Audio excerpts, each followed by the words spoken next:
Good morning! So, maglalakad na naman tayo. Meron lang ako i-flex dito. Siyempre, first is lakad time. So, meron ako i-flex dito kasi everyday ako naglalakad tapos nakikita kang ganito.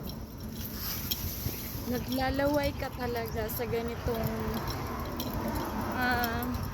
matadaanan mo everyday. Lagi na tumutulo laway ko dito pero hindi ko makukuha kasi maliit pa siya.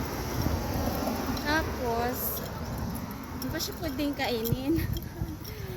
Wait lang, lalakad ako kasi maaga pa tsaka para healthy. So meron naman tayong payong, kaya walking pag may time.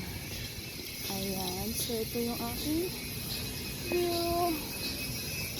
And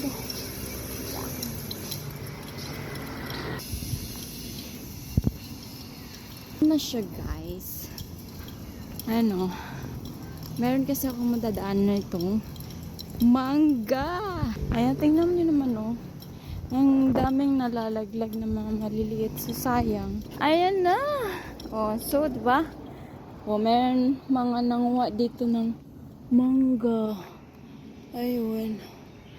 Ayun oh, maliit pa oh. Oh, yan yung inaabangan ko pag lumaki na yan. Ayan oh, daming puno ng mangga. Oh, diba? Ang dami nalalaglag dito. Sino naglalaway niyan?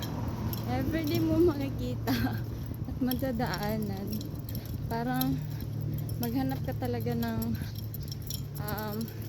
bagoong. Sarap yan sausaw sa bagoong, diba? So, yun lang.